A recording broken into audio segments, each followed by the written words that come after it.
good time. Look at you. Oh, no. Maybe no. not as good, but, you know. No, I was having a great time. Right, even better. No, it was a good, well, I'll put it this way.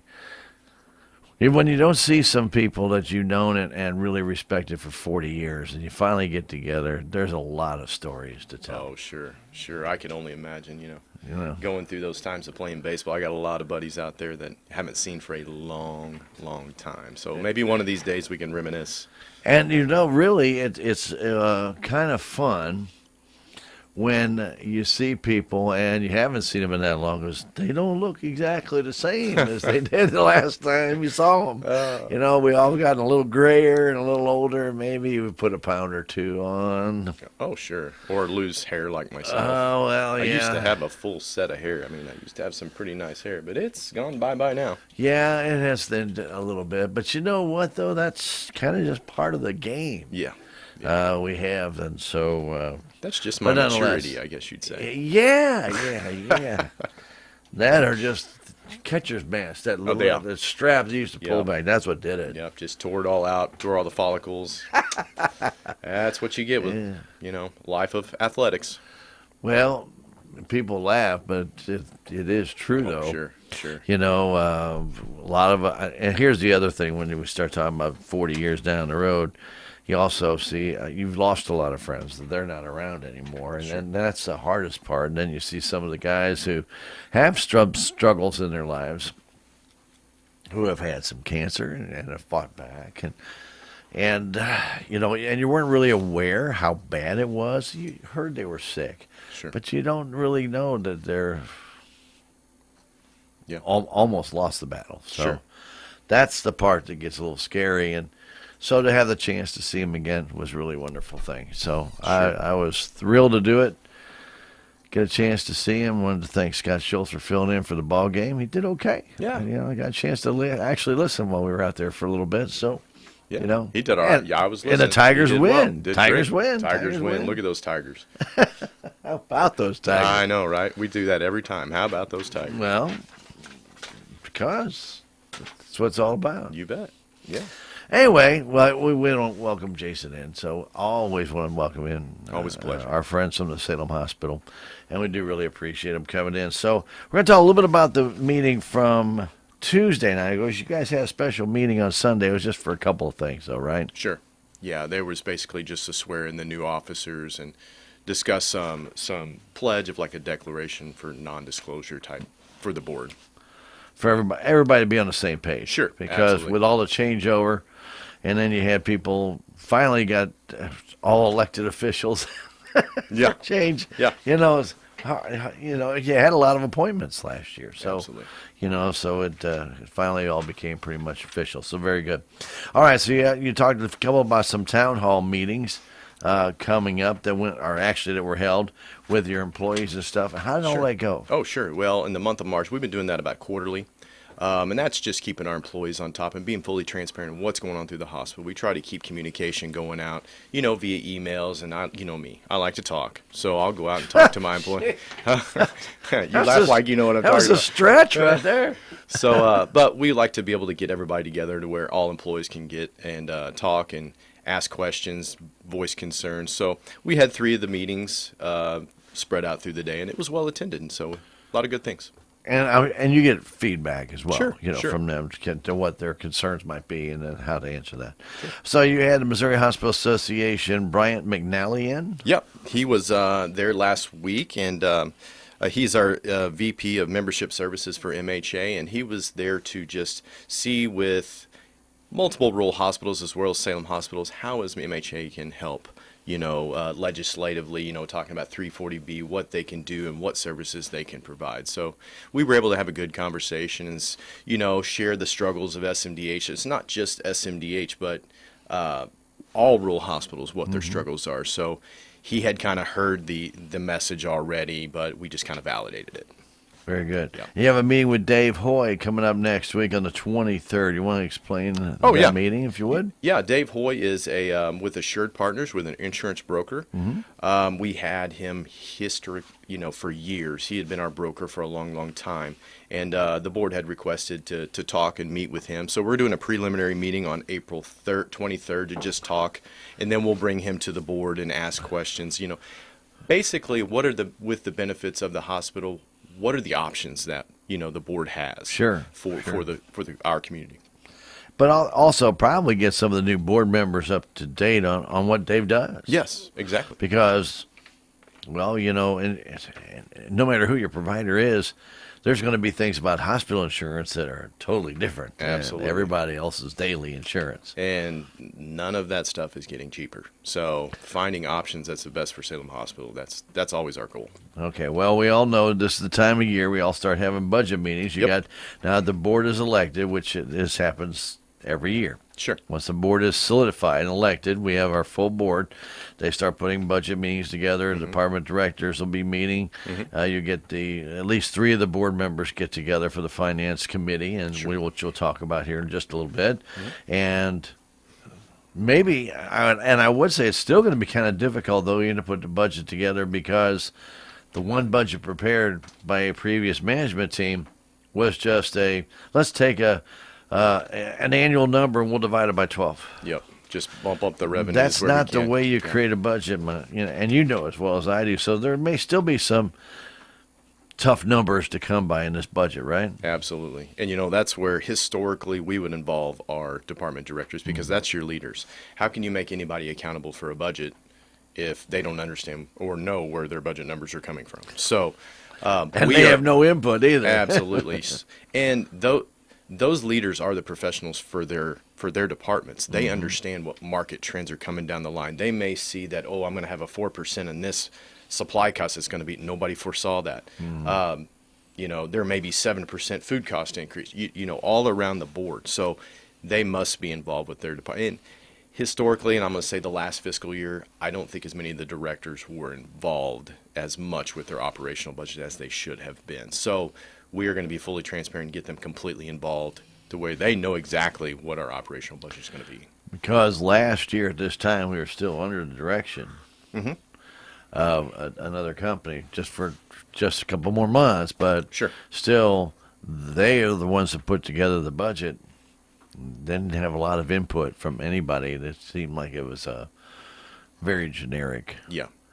For our understanding, there might have been a handful of directors that might have had a little bit of input, but not all directors, and we're incorporating everyone. Well, when I heard the numbers and I started looking at them, and they were telling at the board meetings how they got the numbers. That's not how you create a budget. Sure. And if you guys are such good people, why wouldn't you not have created this budget the way a budget should be created? I mean, it's not going to help the hospital by just pulling numbers out of a hat and saying, here's the numbers we want to reach. Right. Or here's the numbers we expect to have. Yep. No, you have to look at historical trends, market trends, and that's how you. Now, again, budget is, like you said, an educated guess. I remember you say it all the time. Oh, yeah. But, you really got to at least get close to that and base it off something. Yeah, I call it the best guess estimate. Yep. There you go. That's what it is, best guess estimate. Yep. Absolutely. But it is based upon some solid numbers. Still having COVID, though, is still a problem with numbers, because the COVID numbers, as we all know, usually the hospital used to go back 5 years. Yeah. Pretty much to get a kind of a feel for where they were 5 years, the last 5 years. You can get a pretty good idea, of what you can expect in that department. Right. It's going to change a little, obviously, but 5 years, pretty good rule of thumb. It's going to be plus or minus 5%. Sure. Okay. Yeah, and if there's any trends or you see any possibilities of onboarding any outside physicians that might bring in increased revenue, but if you don't have that or you don't know that, it's hard to make a budget. Yeah, and another one that was always a hard one was radiology, because of the one, if you go back like 6 years, you had well, you had no mammography unit like we have now. You had a traveling mammography unit Sure. that used to come in. You had traveling MRI. Sure. Now you got a new CAT scan. You got a new MRI. You got much, Ultrasound. much bigger, wide variety of services in your radiology department. That every year you're kind of saying, okay, we're adding this service that should increase X amount of patients in that area, but you don't know how many. Right. And then it becomes you're taking that statistical data and then adding it to your numbers from the previous year. So your best guess estimate becomes even a bigger guess estimate Yeah. because you have no history of it, so Right. you don't know. Yeah, and if you have a mobile unit like an MRI and you're there 1, maybe 2 days a week, and now you're going to be able to offer it 5, 6 days a week. Yeah. So Oh, yeah. it's going to change your numbers significantly, but you just don't know exactly how much that's going Right. to change. Right. Exactly. Okay. Yep. So anyway, but that's basically between now and May. We're going to see a lot of that. Yeah, yeah. A lot of that. So that's when we met with the finance committee. Well, that kind of all been put Yep, together yep. here. Yeah. All right. The CDM update. So the CDM, when you're looking at our charge master, we've been working with Delta, which is our technical service grant that we've been utilizing as much as possible. They have been a great resource to be able to assist Salem Hospital. They were able to approve that they're going to do a dig into our charge master, which, historically we know that there's been holes and issues that we need help figuring out where those issues are. And let's just fix it. Let's get it fixed. Right. So they were able to bring in Forvis to go through our CDM, actually do an assessment, met with some of our leaders and dig in. And hopefully within next week, we're going to get that recommendation assessment. So they'll give us some recommendations on what to correct.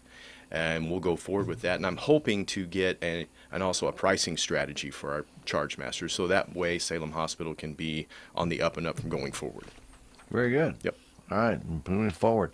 Hospital Week festivities. It's Yep. always a big week at the hospital. You guys you do all kinds of neat things. Yeah, we like to celebrate the wins, and Hospital Week's coming up on May 13th through the 17th. So we're working with our activities committee to come up with a week full of fun and games and prizes and stuff, so we can keep the morale boosted up and celebrate the hospital. We usually have a big barbecue or some kind of lunch in there for the public as well. Yep.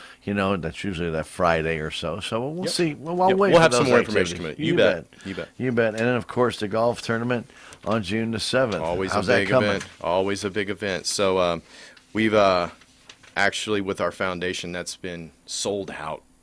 Just about every year we do 2 tee times. We still have teams coming. Some teams have come in. I don't know the exact number of how many have already signed up, but usually about 3 weeks prior. Oh, yeah. When people realize, I'm actually going to be off for that, we can put a team together. So we'll see more numbers coming in toward the end, but it's always a huge event, and the foundation does a great job with that, and always goes right back into the hospital. So Sure. we appreciate them. And if you have a team you want to get in, you can call the hospital, 729-6626, extension 4005 right now. Just let them know you are interested. They can send you the form or email you website. one or go to the website. Yep. You can do that as well. And if you want to be a sponsor, there's still things to sponsor, correct? Absolutely. Anytime. If you want to sponsor a prize, you want to provide a prize, we'll get you on their sponsorship board and, get some marketing there. But anything to where we can support, we would take your support and appreciate you. Appreciate that. Thank you. Of course, it's a good day. It's a fun day. Hopefully, knock on wood. Knock on wood. The weather's been pretty good for that tournament. Let's hope it stays that way. Sure. All right, let's talk a little bit about the summary of operations. It wasn't the best month of March, but you had a couple doctors that were gone. That's correct. You had Yes. them on vacation. Yep. We had a couple doctors out, so you'll see a little bit of trend in those numbers, but patients still need to get taken care of. Oh, so, sure. So we hopefully we're able to see other providers and take care of our community. And that's what people don't understand. Is sometimes they don't think doctors go on vacation. Well, sure they do. Well, everybody And needs their time. Everybody needs a break. And so the numbers, maybe not exactly where you want to, but still fairly strong numbers, just down a tick from last year for the most part, except for the inpatient admissions. I remember last year, though, we had a late run of flu last year. Yep. We haven't really seen the high numbers, which, if you think about it, that's good. It's not necessarily good for the hospital, No. but the fact that people are healthier and they're not necessarily needing the treatment, that's good for the patients. So when that happens, then there's less admissions, less tests, obviously. So all that rounds out. But the length of stay, when you've had patients, Jason, they've been sick patients because Yes. you've had them in there. Your length of stay was 16 days. That's Yep. the average length of stay. That's pretty good. Yeah, and that's amount our of time. swing bed length of stay. And you've looked for the med Right. surge at 3.4, but still up from budgeted. So Well, 3.4, yeah, I was going to Yeah. say, but 3.4, 2.7 is what it was last year when we had the rash of flu. So obviously, you had some sick patients. sure. Yep. I That's- agree with that. And that's why the hospital's there, guys. That's why we do that. So, as I mentioned, when you have less admissions like that, you're going to have less tests. But the outpatient registrations were 95 less than last year. Your tests were down about 70. It looks like virtually in all departments were around that percentage. When you look, radiology's down 30. Your cardiopulmonary down about 60. It's all relative to those admissions not being there. Correct. Yeah, when you see less patients, obviously you're going to have less ancillary orders. So Very good. All right, and of course we have an emergency room that's usually very busy and been I have to say, pretty consistent since you go into the Saturday hours. Somewhere between 615 and 700 patients virtually every month since that point that we've had the clinic open. And Sure. Is that what you guys are finding? absolutely. And you notice that, just to be able to have that service for the community it can't go anywhere. I'll just say that. It cannot, no one way or the other, it cannot go anywhere because it's a much needed service for us. Absolutely. Emergency department, as I mentioned, it's a very steady thing. They usually budget a little bit higher just in case because you just never know. Oh, yeah. Accidents start to happen in March. Usually when people start cutting grass, people start getting outside, cleaning the leaves out of gutters. You're talking like that's something you did. I didn't do that. Pryor did that. Oh, yeah. If you remember. Oh, yeah. Well, yeah. He took a tumble. I mean, anything can happen. You can get up on Absolutely. a ladder and start cleaning out your gutters, and your ladder slips, or you got a soft spot in the earth, and all of a sudden it goes down. You fall down. I mean, it can happen. Sure. So a lot of different things will happen in the spring. As a matter of fact, you can be walking through your yard and step in a mole hole, Oh, exactly. and there's a bunch of those out there. Oh, yeah. You can, hyperextend your knee or do worse, Do actually. worse. So, oh, yeah. So anyhow, but emergency department fairly busy. We did have 30 people transferred, but 57 admitted. So obviously a pretty busy place. And of course the ambulance runs. We always talk about it. Why is it 66, 67, 68%? You go out, you come back with a patient, the other 30%, 33%, 35%, almost always in these same percentages, comes back empty, but that you still got to send them out there. You still got to send them out, and there's still expense every time we go out. Absolutely. Yep. Gas expense, Yep. time expense. So kind of keep that in mind. Sure. Now, and somebody said, well, I didn't call for the ambulance. When you go and if you roll your car, pretty much that the highway patrol sees that you're off the road and like that, they're going to call. Yeah. They're going to call already because they don't want to waste any time. Because if you are injured, they want somebody there to treat you immediately. Or another patron may call. Or another patron. That's Yep. That's true. Very true. I've been to a couple. Well, actually, I was out and about a couple times when I saw two ambulances going out because they were both paged out by different responding agencies. Mm-hmm. One was the highway patrol, one was the fire department. Yeah. I mean, It does happen. in that case, if I've rolled a car or my son or my wife or anything, I would like to be able to have that available. Absolutely, Yeah. absolutely. So anyhow, still a very active month out at the hospital. Very good. Operating statement did show a loss from operations.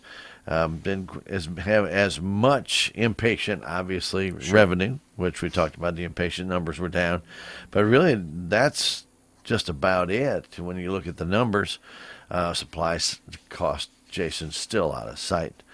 Yeah. And it's still a big, big, big part of the problem. And then, and I see that and I'm like, wow, when is that ever going to go down? But also maintenance at the hospital Sure. continues. And that's not cheap either. Right. Well, and that's a maintenance around the board. That could be for, IT maintenance, physical maintenance around the facilities. That's a combination of different things. And those expenses, they don't really go anywhere. You have to take care of them. You have to take care of the building. Right. Well, usually in March, though, too, you're starting to look at air conditioning systems. You got to have somebody come out. You got to go through the whole system, do a full system check. And Sure. those aren't cheap to get done. It's not cheap to do at your house, much less 18-bed long-term care, emergency department. Oh, yeah. You got a lot of pieces of that hospital have different air conditioning units. They all got to be checked. Well, it's not just And air handlers, too. Yeah, it's not just the hospital. You have multiple buildings out there on campus that we have to make sure are up to par. Multiple buildings? Yeah. I know. There's a lot of different buildings out there. So a lot of that is just, it's seasonal, but it has to be done. Yep. Just has to be done. So, a couple of things that we see the numbers there that you can't really control. But I was looking at utilities. Utilities and stuff have really been put under control. That's impressive. Yeah, and because we know utility costs have gone up. Absolutely. And a lot of those backlog of invoices that were not put into the system, we have that virtually cleaned up, which is great, but it doesn't help the whole situation whenever you have a lot of expenses that are sitting out there that were not in the previous fiscal year that should have been input in the fiscal year, but it's still, those bills do not go away. No. So we still owe those, and it's challenging, but it's part you have to clean up. So about $118,000 excess of expenses over revenues. Just you had the cash to pay for that. That always is the good news. And the cash was a little bit down for the month of March, but Sure. you did get inflow of cash from the state finally. It did come in April, correct? Yes, we had that 428,000 that did come in, which was great, and actually we did input another set from the state for reimbursement, which totaled about a 288. And I'm pleased to report that we did receive those funds, so hopefully we'll have, and then we'll do our next round, to be able to do that max of $1 million. Sure, very good. Balance sheet remains actually pretty sound. When you look back at the numbers, yeah, your cash is going to be down a little bit because we just talked about it. Mm-hmm. You ended up losing a little bit in cash on this month. Last month we had a gain in cash. Mm-hmm. But this month a little bit down low because, well, as anything else, you got to pay for all those supplies and stuff. We talk about it all the time. Sure. Well, and there are months out there. I believe March was one of them where you have multiple weeks of payroll. Didn't you have a 3 payroll month? Yeah. Yeah. And that does add up. But expenses never stop. No, So they don't. No. So anyway, but all the numbers though actually don't look bad at all for the hospital. Clinic was down a little bit, but as we mentioned, we had 2 doctors that were on vacation. So Sure. when you have that, and obviously people can't go see their physician, and that same thing happened to me. I needed to go see Dr. Al. He wasn't there. Gets pushed off to the next month. Sure. So, And if they're not needed and they don't want to go to a different provider, they Right. want to see, and you'll see that, which that's the patient's right, and that's ultimately what it needs to be the patient's right to Yeah. do what they want. if it had been sniffles or something, no big deal. I go to somebody else. But it's a follow up with him for something else. And Sure. he said, make sure I get with him. So I'll wait till I get with him. Sure. Just so so people understand that those are the kind of things that do happen. A lot of times we see that when the big number usually stands out in surgeries, Jason, when like Dr. Voigt goes on vacation, when he'll have like 15 instead of 35, Right. because he's gone 2 weeks out of the month. Well, if he's gone 2 weeks, Yep. And very well coming soon. I mean, we're at that time of year. You Yeah. may Oh, see yeah. some providers that are taking off because taking Absolutely. their vacation days, and so Now, we may see some downward trend. Dr. Brand had been on maternity leave. Is she about ready to come Dr. back? Bland? Dr. Bland is back. Okay. Dr. no, Bland is I back, said she and was we on are- maternity leave. Yeah. I And, didn't know if she was back yet. I remember it was late March, or I thought it was late March or early April. She It's was early coming back. early April. She Okay. came back on the early April, and we're excited to have her back. Very good, fantastic. Yeah. Great physician. I hadn't seen her out there in a while, and I thought, I know she had told me when she came in right before, well, actually she had the baby. She goes, yeah, if all goes well, of course, at that time she hadn't had the baby. She goes, I should be back in the clinic early April. Sure. I know her patients missed her, and we missed her, and we're super excited to have her back. Fantastic. But I understand, and she out with a baby. I would want to be home with that baby myself. So I truly understand that. I totally get it too. Oh, sure. And that wasn't the first one, so Mm-hmm. so she was a busy girl and not Oh, yeah. just having a 6-week vacation or 8-week Oh, sure. vacation. Yeah. You're busy. Yeah. Oh, you're busy. That's the busy I would want to have too. Yeah, but that's a good busy, isn't it? You betcha. You betcha. Okay.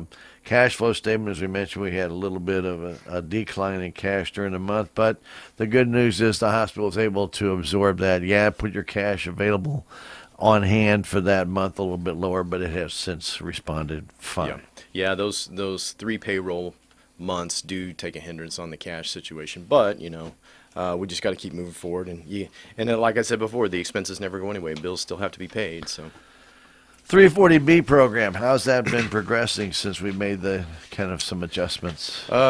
we're starting to see a little bit. We did have to do a backlog of previous outdated drugs that we had to pay, but we have a little bit up from this month. You have an 80,000 there. With the expenses of 43. So we're working with our consultant to get some more optimization of that program. So we're hoping to see some low-hanging fruit come in real soon.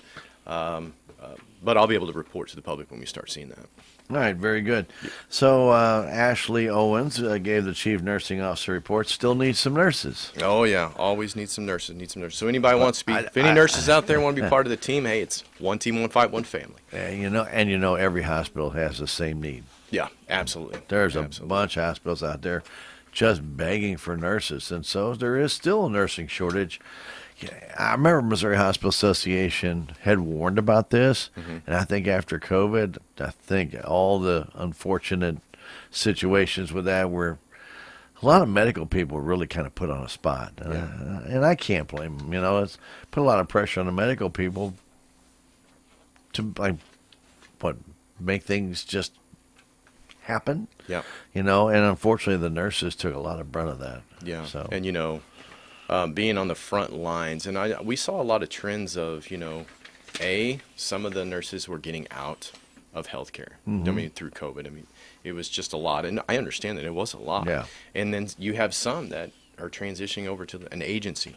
Yep. So, and that really took a hindrance, not just to Salem Hospital, but for all hospitals, because that expense it gets high. It really puts a shortage on the numbers of being able to take care of patients. So hopefully we can get out of that trend and start focusing forward on in-house nurses. And there was some questions asked about compensation and things of that nature, but Salem Hospital pays pretty much same as Texas County, and maybe not quite as much as Phelps Health, but you're in the ballpark. Yeah, we're in the ballpark. It's and there is always challenges.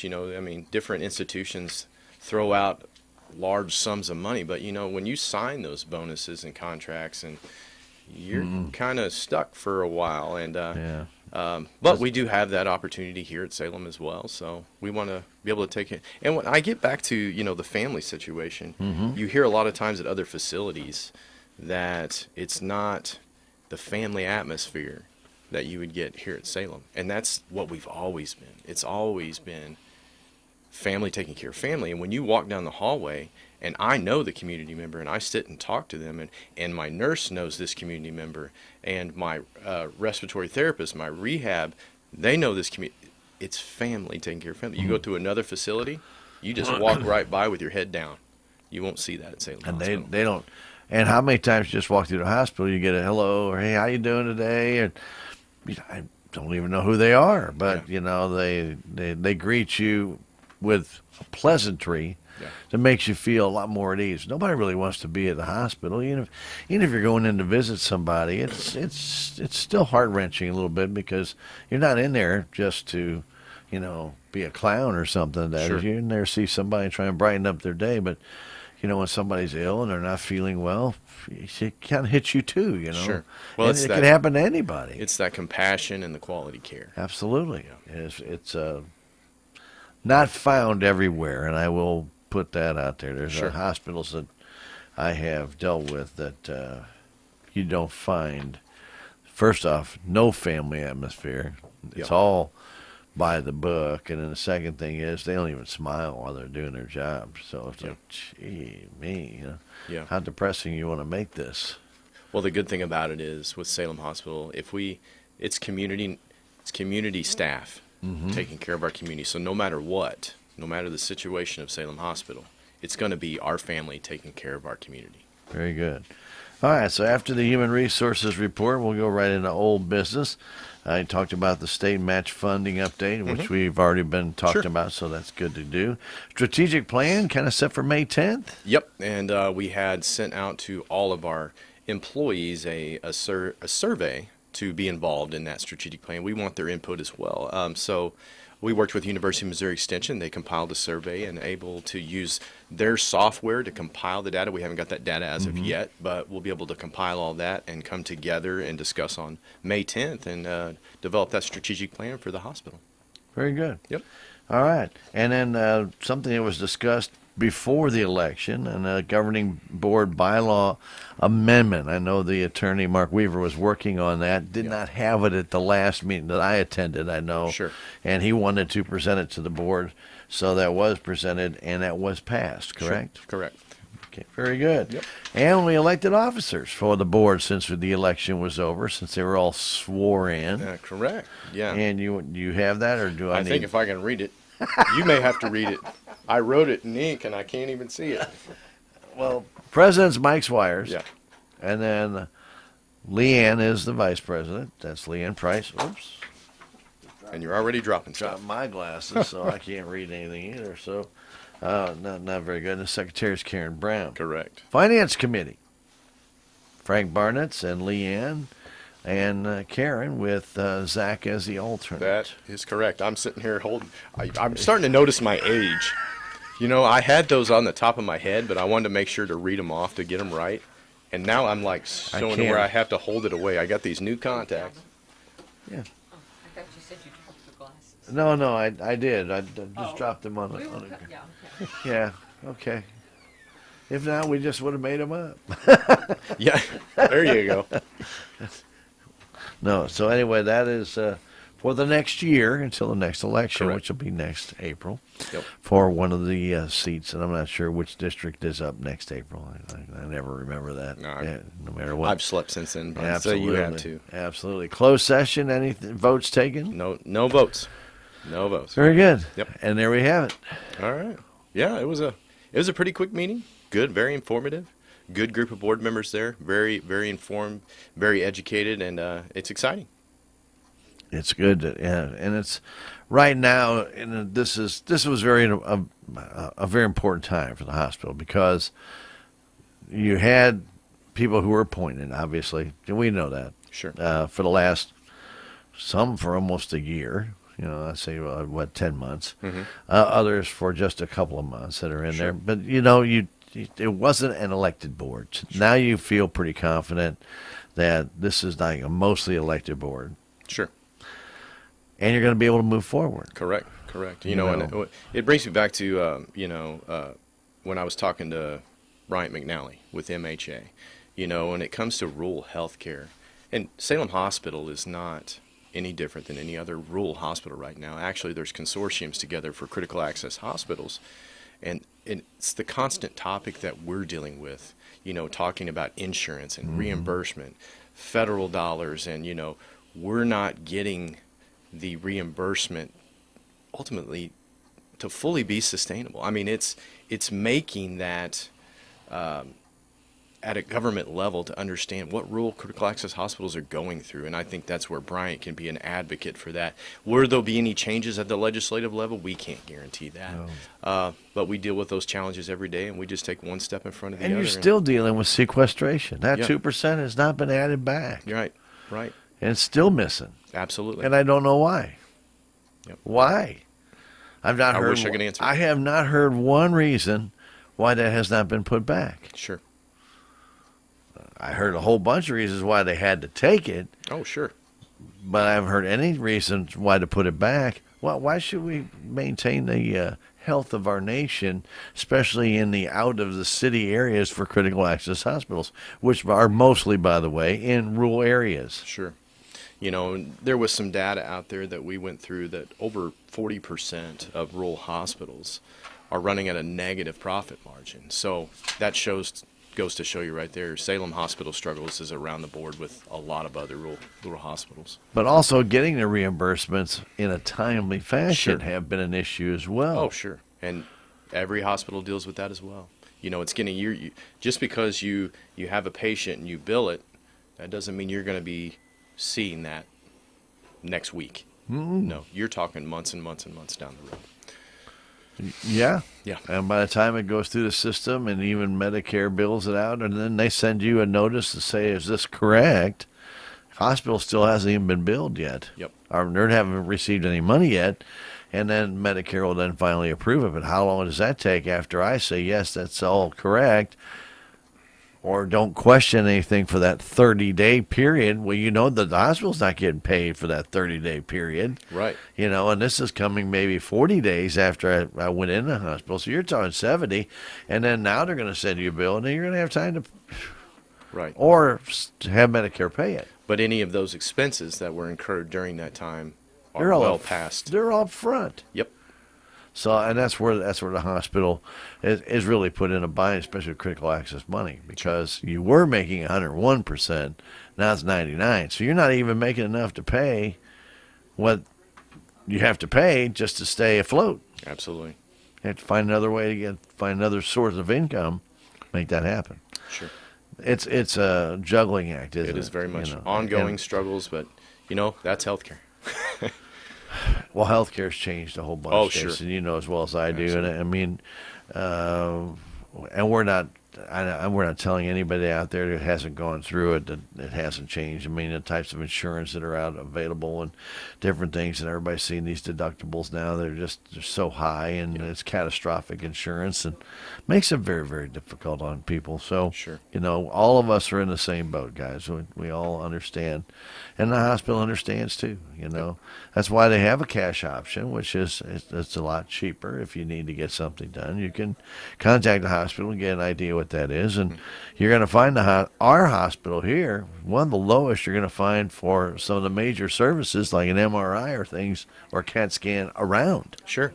And you think about it, you know, the patient ultimately has the right to go wherever they want to go to get their services done. It's the patient's right. Now, you may see a physician up in St. Louis, Springfield, wherever, and absolutely it's a patient's right. Go. They need to see those physicians if that's where they want to go, or if it's a referral Specialist, physician, sure. specialist, absolutely. But if that referral specialist says, okay, I need you to get an MRI, or I need you to get this lab work, I need you to get something done, but we've got to pre-cert it, we've got to do all the legwork, get all that done.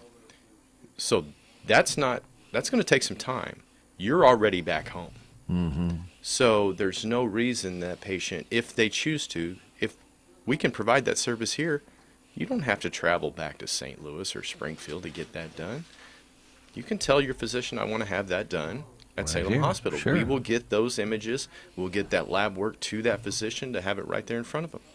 So I think a lot of individuals just feel like they have to go back. They don't. No, they don't.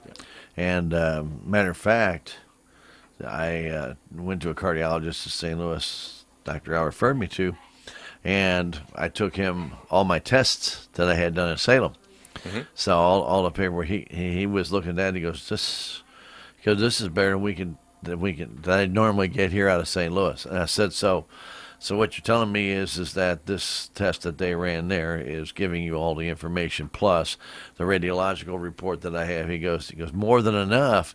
He goes, but here's the neat thing. He says, what I'm seeing here, this is clearer and cleaner than I get from Barnes Hospital. Yep. Now, you're talking to a guy that deals with every day in St. Louis, and he's telling me Salem Hospital's imagery is better than Barnes. Holy cow. Yep. You know, I'm thinking, it's pretty amazing. Yep. But we have probably a newer unit. We than got they top notch units. have. Yeah. So I was very impressed with that. I'm thinking, wow, you're just a small little hospital, but if if you get the job done at a much less rate. Sure. Because the overhead's not the same. You go, what do you think? Barnes Jewish Hospital doesn't have a high overhead? Yeah. And you're going to pay for that when you use that type of equipment. Right. You just have to. And I have a whole new respect when you're talking about imaging and, this is so much clearer, I think, of the MRI and the actual housing, which is the copper lining. Yeah. If any, it's what a great science you have there. But that whole room is encompassed by copper lining, and if there's any leak in that lining, or if it's grounded anywhere, your image you have a distress in your image. Right. And so when we were having that building constructed, there were issues with that, and we said, no, you will fix this lining because we are not going to jeopardize our image. That's and hence right. it was corrected, and we get outstanding images. Yeah, we absolutely do. Yep. And because of the images being so good, you get a good report from your radiologist people who read these images, and then they can interpret that, and they can find things that if there's a not so clear image that they have to question, or maybe send you back for another one to see if they can kind of isolate that image and make sure what it is. I haven't had to do that. So it is kind of fun when you don't have to go back a repeat customer for something because of a problem maybe with the machinery or stuff. So that's a good thing, because I said I've had 2 MRAs, an MRI, CAT scan, things of that nature that was done on me, and every one of them were perfect. And the funny part, about it is at probably a third of the cost that you would have gotten if I'd have gone somewhere else. Sure. Absolutely. And just to have the capability of taking care of people, that's what it's all about. And I didn't have to go anywhere but our Absolutely. Salem Hospital. Yep. And I already know everybody there. We've saved you money multiple times just by you didn't have to travel. Exactly. Yep. Exactly. So, very good. All right. So, again, golf tournament coming up in Seven. June. Yep. That's our first Friday in June, and it's June 7th. Wow. Anyway, you still can get your team in. Make sure you call 729-6626, extension 4005. Let them know. And if you'd like to still sponsor something there, maybe there have been times that you've actually had sponsors out there that were actually present at the golf tournament. Sure. That had Yeah. a booth. If you want to come out and sit at a tee box and just market your business, you can do that. You can do, or if you want to provide prizes, whenever we give out the prizes, we say who these were donated by, and appreciate your support and be part of the sponsorship. And but yeah, anything you want to be involved with, we'd be happy to have you. It's put on by the Hospital Foundation. So if you have any questions, again, just call the hospital, 729-6626, extension 4005, and give you all the details about that. As always, my friend, thank you for coming in. Always a pleasure. Appreciate you making the exception for this day. You bet. But I really do thank you for that and keeping up the good work. And I do thank you for that as well. I know you got a young one playing some sports, and you have to balance. It's a balancing I act know. trying to get to the games and to the meetings. And, Oh, yeah. Oh, yeah. Oh, But yeah. I do want to thank you for that and all the great work you do. Thank you, Appreciate my it. friend. Appreciate it. Jason Edwards, your Salem Memorial Hospital interim. When are they going to take that interim away? I mean, interim CEO. We do appreciate him coming in and spending some time with us right here on KSMO Radio. Stick around. Civic happenings are coming away very shortly here on KSMO Salem, your hometown radio source.